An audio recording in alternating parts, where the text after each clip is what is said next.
Okay, let's unpack this. Imagine, just for a moment, you stumbled across a manuscript written in England about, say, 1,000 years ago. Hmm. You pick it up expecting English, right? You might be in for quite a shock, a really big one. Absolutely, because the language written down then and spoken across those lands was so, well, fundamentally different from the English you're hearing right now Completely different. that without some serious study, you wouldn't understand a single word.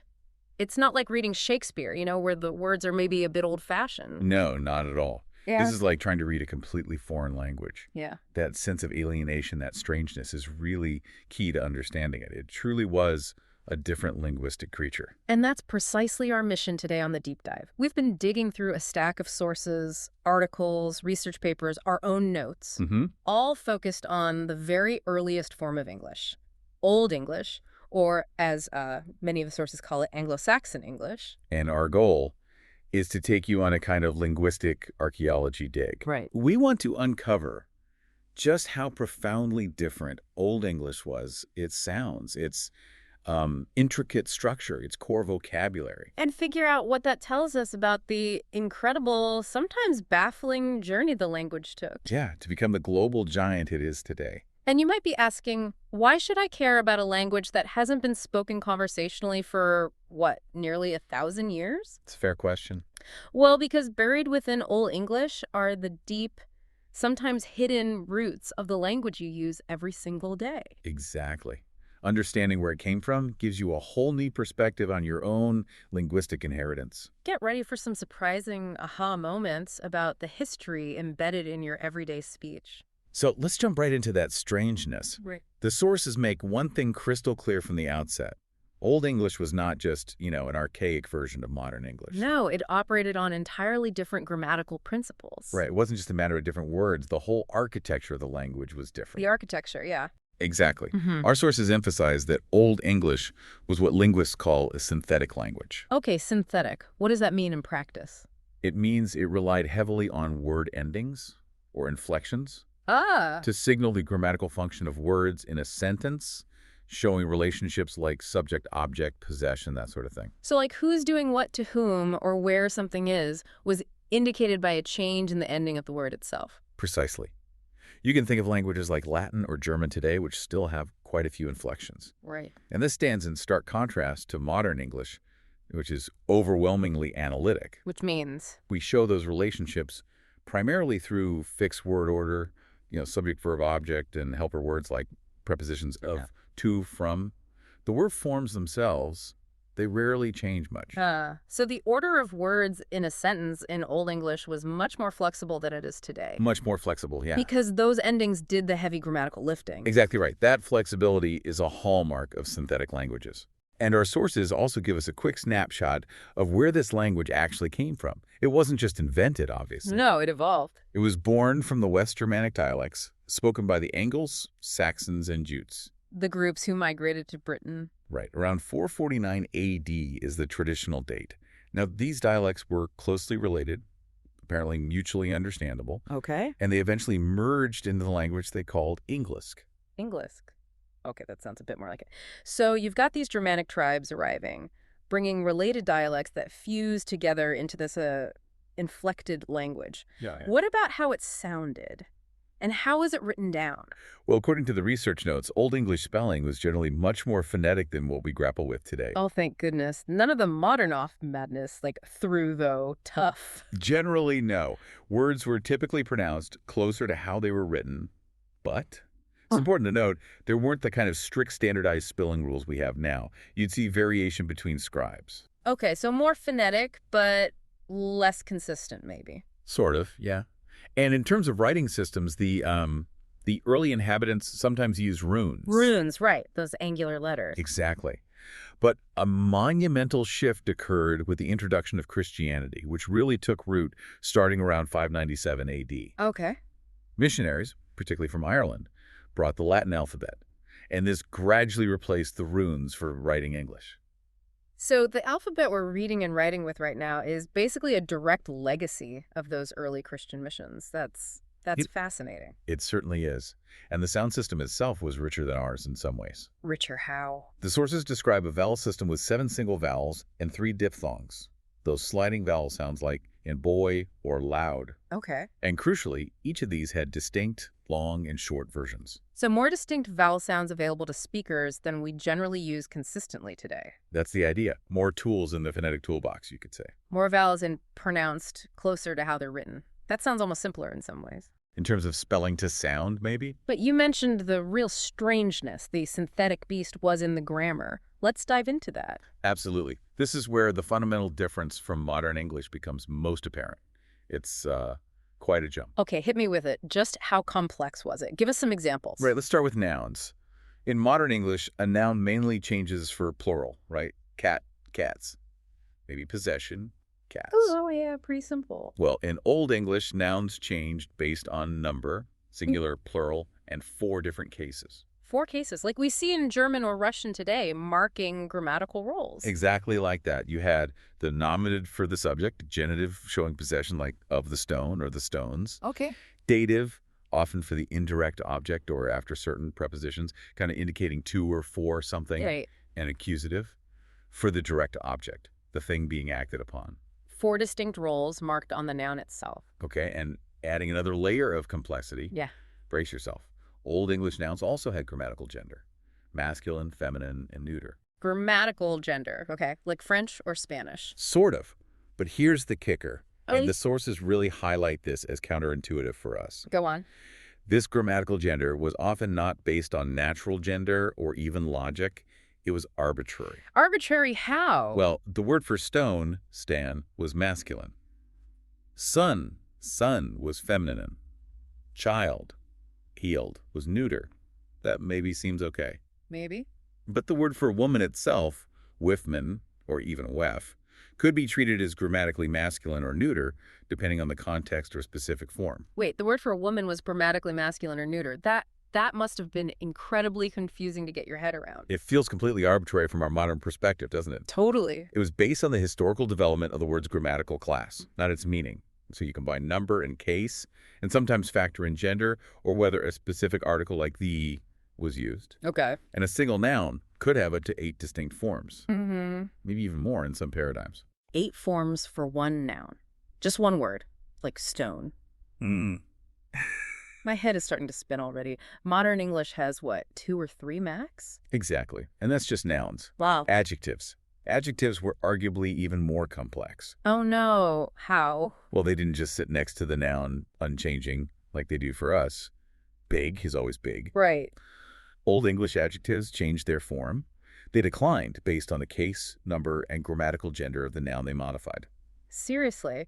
So the form of the adjective had to agree perfectly with the noun's gender and its case, and whether it was singular or plural. Perfectly. That's mind-blowing compared to modern English, isn't it? Yeah. And they had different sets of endings, too, called strong and weak declensions, used in different grammatical situations. Strong and weak. Oh, my goodness. It meant an adjective could also have potentially up to 8 or even more distinct forms, depending on the specific situation. It required a really deep, ingrained knowledge of the system to get right.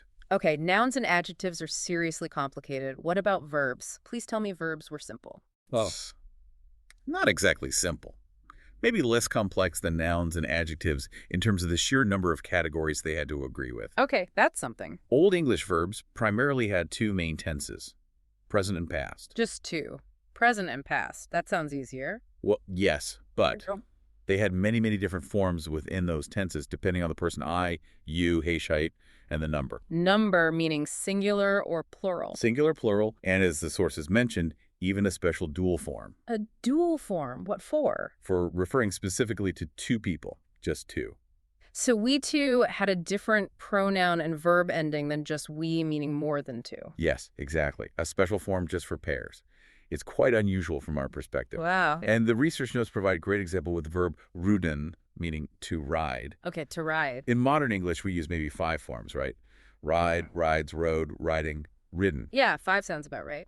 The source states that the Old English verb ruden had 13 different forms. 13. 13 forms just for to ride. Yeah. That's a lot of conjugations to memorize. It really highlights just how much grammatical information was packed into the ends of words back then. Definitely. And pronouns, as we kind of touched on, had even more variety than nouns. Singular, dual, and plural forms. The dual again? Yep.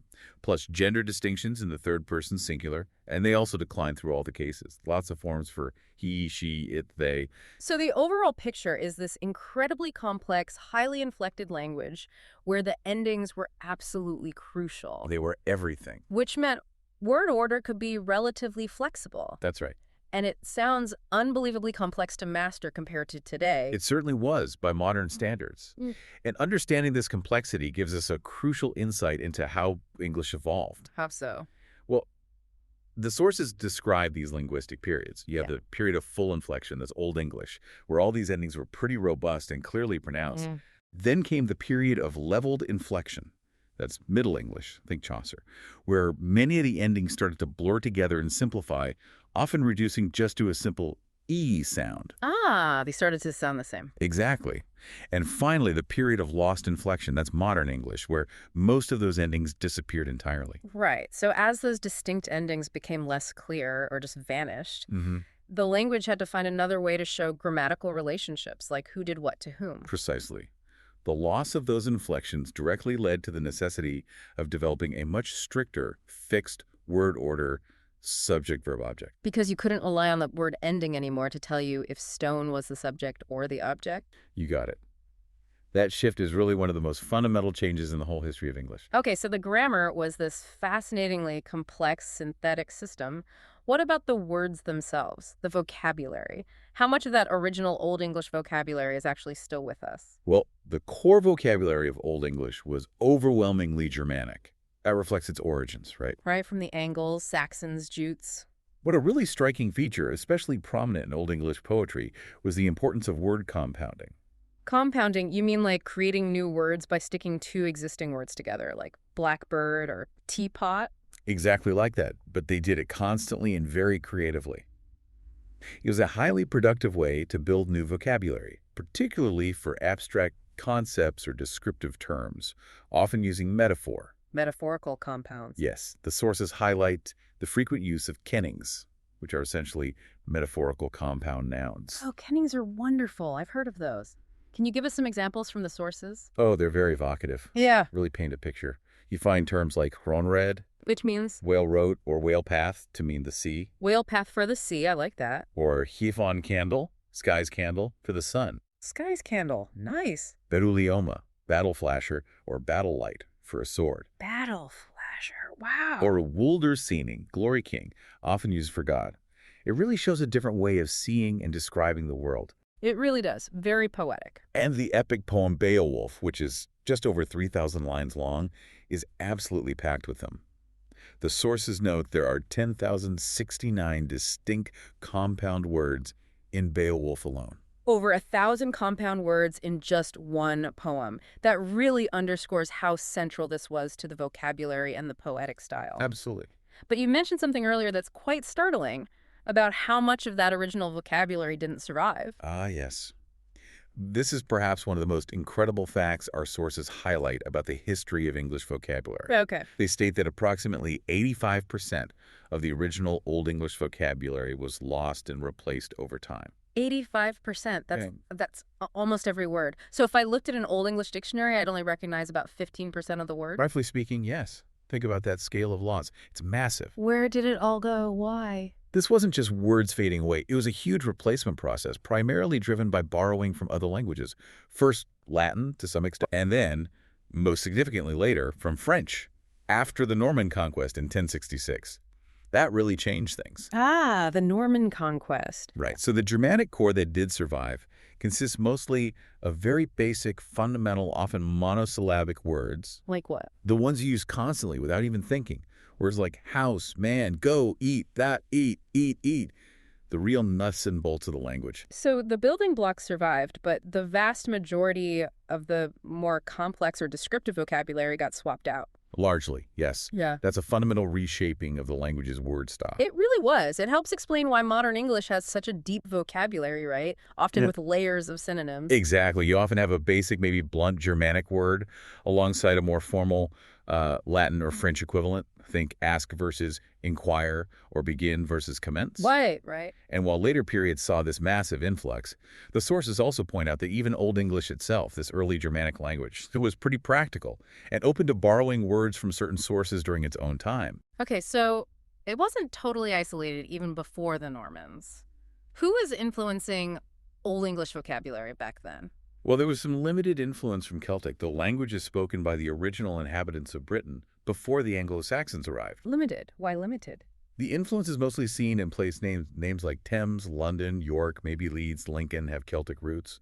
The sources suggest that the relatively limited impact on the core English vocabulary itself might be related to the nature of the Germanic arrival. How so? It involved more displacement and maybe subjugation, which perhaps limited the kind of close linguistic integration you see in other contact situations. That's the theory anyway. Okay, so not a huge Celtic impact on everyday words, mostly places. Who else? There was also influence from Latin, some older trade terms dating back to the Roman occupation even before the Anglo-Saxons. Right. But much more significantly with the arrival of Christianity from 597 A.D. Lots of religious and academic terms came in from Latin then. Words like priest, school, monk. Makes sense. Church and learning. And what about the Vikings? They were certainly around and powerful in Britain during the later Old English period. Ah, yes, a very significant influence indeed. From the late 8th century onwards, Viking invasions and, crucially, settlement brought a substantial influx of Old Norse vocabulary. Old Norse, the language of the Vikings. Yes, and it even had some impact on grammar, interestingly. For example, the third-person plural pronouns we use, they, them, their, they actually come from Old Norse and replace the original Old English forms. Really? They, them, there are Norse. I didn't know that. Yep. And because Old Norse was another Germanic language, it was somewhat mutually intelligible with Old English dialects, especially in the north and east of England, the area called the Danelaw. So they could basically understand each other, more or less. Enough for extensive borrowing to happen easily. We have loads of pairs of words today where one comes from Old English and the other from Old Norse, like shirt from Old English shite and skirt from Old Norse skirta. Same origin, different paths. Shirt and skirt. Fascinating. So you had this incredibly complex, highly inflected Germanic language forming with a core vocabulary that was already starting to pick up words from Latin and Norse even before the massive overhaul that came with French later on. Exactly. It was already a dynamic language, constantly absorbing and changing, laying a foundation that would be dramatically reshaped over the subsequent centuries. So bringing it all back to you, the listener, sitting here in the 21st century, why does diving into the grammar and words of this seemingly alien language from 1,000 years ago actually matter? Why should you care? Well, it matters because it's the bedrock. It's the foundation. Understanding Old English's synthetic grammar, its cases, genders, all those conjugations, it helps you grasp why modern English grammar relies so heavily on fixed word order. It's a direct consequence, you're saying. A direct consequence of losing that complex inflectional system. We needed a new way to signal meaning, and word order stepped in. And understanding that, that staggering 85% vocabulary replacement, the layers of Germanic, Latin, Norse, and later French. Yeah. That helps you see why English has such a vast, sometimes inconsistent, but incredibly rich vocabulary today.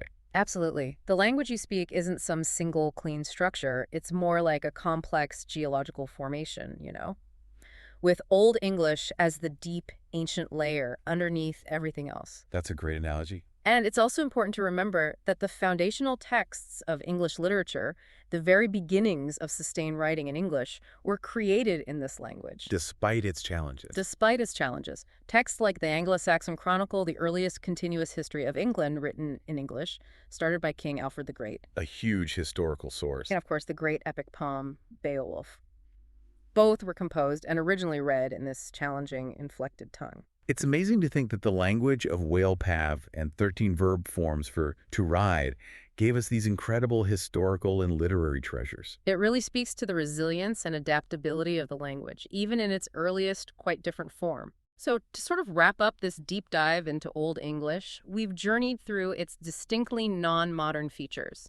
The more phonetic spelling, the complex system of case endings, grammatical gender, those varied verb conjugations, the creative power of compounding. The kennings. And its surprising openness to borrowing from Latin and Norse even in its early period. It's a language that looks, sounds, and feels pretty alien to modern speakers, yet it contains the essential genetic code, the DNA, that would evolve into the English we know. And that leaves us with maybe a provocative thought for you to sit with. Okay. Consider the sheer scale of change we've discussed from the 5th century to the 11th. English underwent a transformation so profound that it became mutually unintelligible with its earlier form. A huge shift. And then it changed again dramatically by the 17th century, Shakespeare's time. So yeah. How much might the language you speak today change over the next 500 or 1,000 years? Ooh, that's a big question. What parts of your everyday words or grammar might seem utterly strange, perhaps even, alien to someone listening in the year 3000? Language is perhaps the most dynamic human creation, isn't it? Constantly evolving in ways we can only truly appreciate by looking back at its deep past. Absolutely. And speaking of that deep past and those foundational texts, yes. Next time on the Deep Dive, we are staying firmly rooted in the Anglo-Saxon world. We're going to take a really deep dive into one of the most important literary works written in this very language we've been exploring. I think I know where you're going. The epic poem Beowulf. Fantastic. We'll unpack its story, its heroes, its monsters, its unique language and poetic style. And what it reveals about the values and the whole world of the Anglo-Saxons. It's going to be an incredible journey into the real roots of English literature. Definitely. So don't miss it. Join us next time for that exploration.